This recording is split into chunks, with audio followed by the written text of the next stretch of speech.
Hey, what's up? This is Tim from Rise Against, and may the rock be with you. G'day, Tim. How are you, mate? I'm good. How you doing, Troy?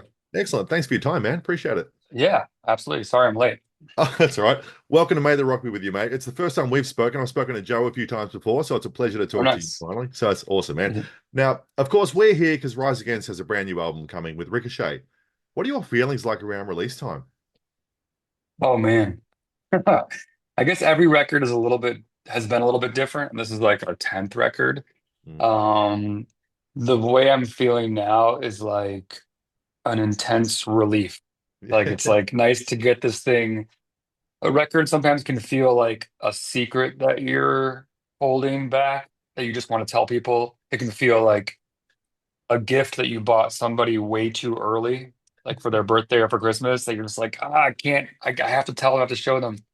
And this one especially, I feel like we just sort of like we took our time with this one, which I think was a good thing. Mm. But now I feel like we've been working on it for so long. I'm just like, wow, I'm ready for this thing to be out already. So Yeah. it's I'm happy to be finally be sharing it. And then I think like I also think that we threw some curveballs on this record. So like I'm excited for that to be on full display. Yeah, beautiful. In the 4 years, though, between albums, what helped shape the writing that became this album? Well, that's a good question. Um, I think what helped shape the writing on this record was probably a look back at like the legacy of Rise Against and also all the boxes that we've ticked in the last, 25 years, the things we've accomplished, the things we set out to do, things that were bonus, like extra credit, kind of stuff that we didn't see coming. And we went at this record with sort of license to kind of do whatever we want, knowing that like our reputation has been pretty, mm, it's like the concrete is dried on that. You know what I mean? Like people Yeah. kind of know who we are, they know how they feel about us one way or the other. Um, and so I feel like we did a good job of kind of like solidifying like our reputation and who we are. But this one kind of felt like just a bonus. Felt like, all right, let's just go have fun with this. And I think like not to say we didn't have fun on the other records, but this one it felt like we'd already built this beautiful home that we love, and now we had like some extra time in our hands. Let's see what else we can do here. Yeah. Let's have a good time with it. And that's kind of what this one felt like. Very cool. I always love when you put an album together, there's obviously thought behind how it goes together and it takes listeners on a journey. What do you want the journey to be with Ricochet for your listeners?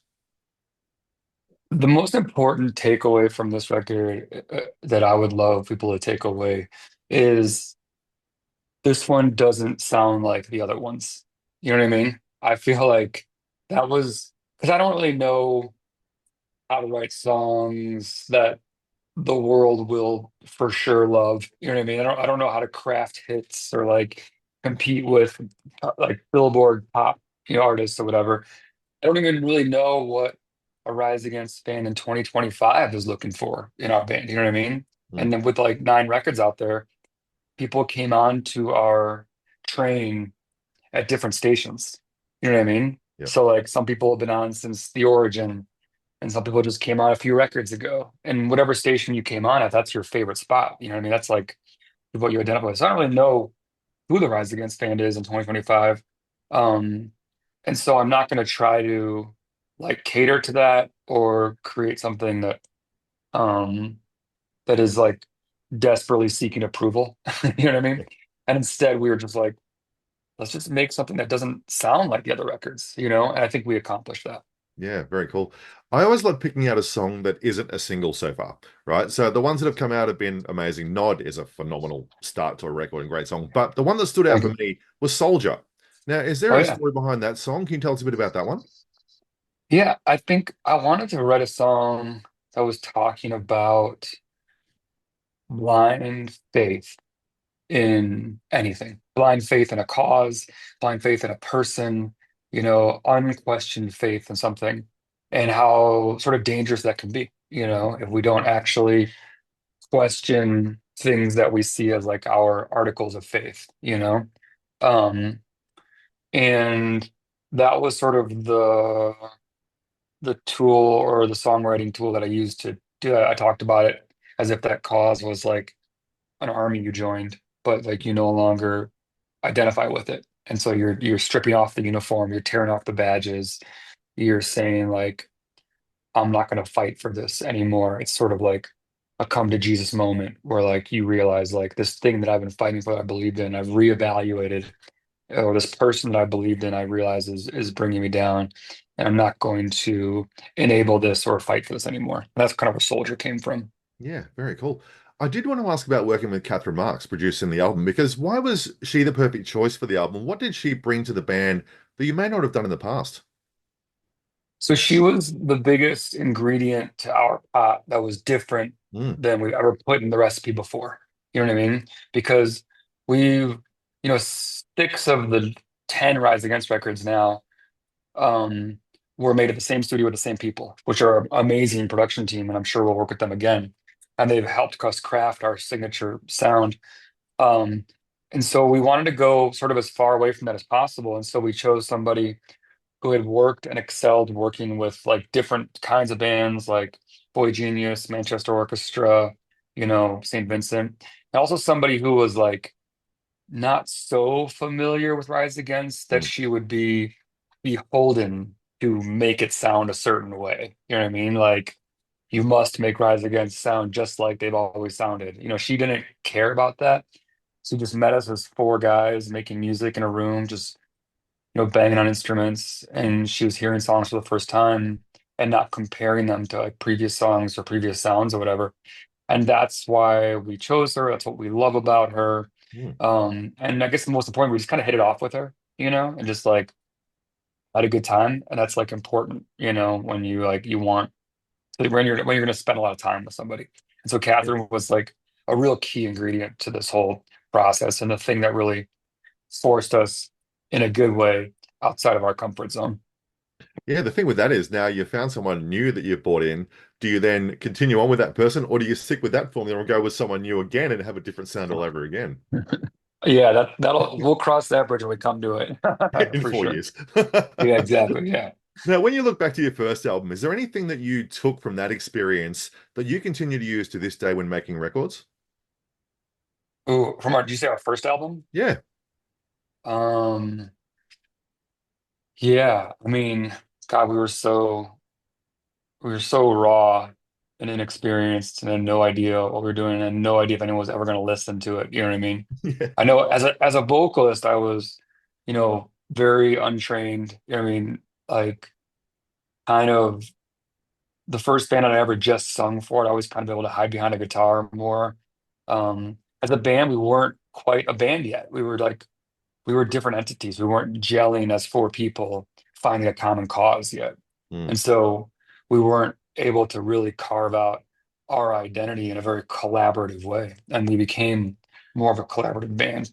And so that first record was like, um, I don't know, very much like a prototype of like what Rise Against could be. You know what I mean? And we mm, stumbled upon things that were really exciting. You know what I mean? And then we knew, like, I knew, like, okay, I think this has a future. I think we can do something with this. It could be fun. excellent. And here we are 25 years later. It's And amazing. here we are, which is fucking crazy. Yeah. Yeah.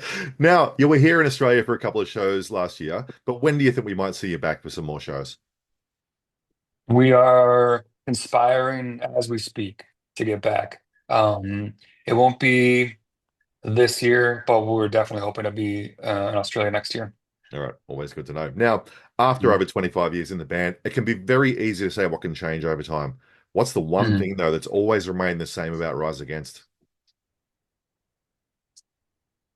I guess like our commitment to the songs, to each other, and to the band and what we want to sound like, and then what we're willing to do and not do. You know what I Mm, mean? Um, I think we've sort of our band has been crafted from the things that we've said no to the things we've said yes to.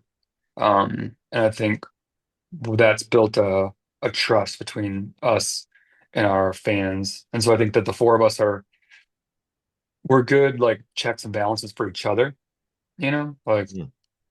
We have pretty good bullshit detectors. We don't let each other get away with shit. You know what I mean? Yep. It's like not like this isn't like a solo project where it's like one person and a bunch of yes people around us, you know? Like if I do something like questionable, I know my guys will give me the side eye and be like, Yeah. well, what are you doing, dude? You know what I mean?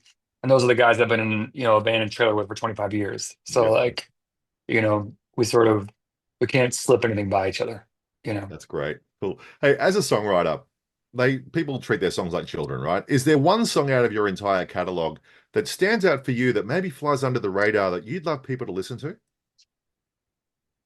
You know, the one that just pops in the top of my head will be a cover, but this was a cover that I loved that we did what we did with it, and it was Bob Dylan's "The Ballad of Hollis Brown," and Rise Against covered it for an Amnesty International compilation. And it was really, and I'll be honest, by the time we got to it, a lot of the more prominent Bob Dylan songs were already taken. You know what Mm, I mean? And so we chose this one a little bit out of like desperation, not because it was like our number one favorite or favorite Bob Dylan song, but it's become like my favorite Bob Dylan song. And I love what our band did to it. I think we kind of rose to the challenge of how to put this thing together, and we did it. all right, cool. I'll be listening to that straight after this. That's awesome. I love Yeah, thank you. it. Yeah, very cool. Now, the other side of that is there a song that you wish you could hear again for the first time? Ooh, probably like "Smells Like Teen Spirit."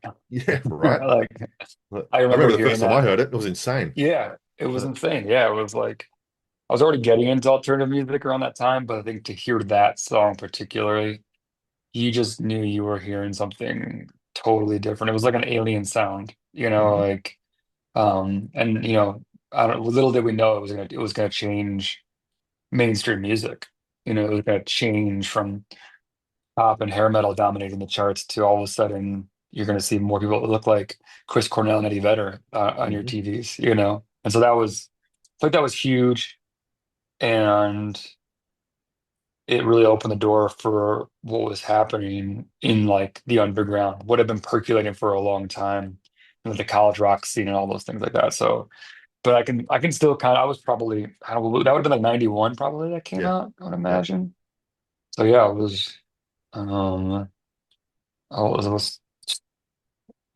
born in 78. What is that? 13. I was like 13 years old. Mhm. So yeah, it was like a perfect age to be like hearing that thing come out. Like, holy shit, that's amazing. Yeah, I was 15 and I'm into the hair bands and stuff. And I remember audibly Yeah. hearing it for the first time and I actually went, uh-oh, because I knew something was about to change. And it was just Yeah. off they go. But what do you do? Exactly. Now, what's Exactly. on your list of things to do as a band that you haven't yet had the chance to do that you want to do? Oh man. I mean, most of those things are countries, Mhm. like Yeah. getting to places we've never played before, you know. When we get to do that, it like goes back to like our first years of touring, like when we first came to Australia, which was the 2006 Big Day Out tour, I want Oh, to wow. say. Yeah. Probably. Or we did some side shows opening for System of a Down, I remember. Um, but that was like our first time in this country. You know what I mean? It was this first time in this amazing place. I met all these people and like started a relationship with this country that would last for another 20 years. And then whenever we get to, like, we went to Iceland for the first time last year, Oh, which was something we want to do for a long time. So whenever we get off the beaten path like that, that's always a good time. And then I don't know. I think we need to do another acoustic, like unplugged record. We did cool. one. I think we learned a lot. I think we got better at that shit now. I think we could do an even better one now. That's like that's something Rise Against should do. Um, and then I don't know. I just like keep on sort of putting music out there to see if anybody is still out there that wants to hear what we're doing. Well, we got Ricochet coming out on Friday, so I'm pretty sure they're going to be listening, mate. It's very, very good. I hope so. Yeah, that's the plan. Now, lastly, what I do with everyone is I get them to look ahead to the future with a prediction. So I want you to finish this sentence for me. By the end of 2025, Rise Against will. Ooh, Rise Against Wolf successfully brought Ricochet to all the different corners of the world and convince them to join our cult. Excellent. Great answer. Hey, mate, thanks so much for your Cool. time. Great to talk to you, Yeah. man. I can't wait for people to hear this record. It's a killer one. So good luck with it, man. Yeah. Appreciate it. Yeah. Thanks for talking to me. Thanks, buddy. See you when you're in Sydney. All right. Sounds good. Thank you for checking out our interview with Tim from Rise Against. Don't forget to like the video and subscribe to our YouTube channel, and check out maytherockbewithyou.com for everything else.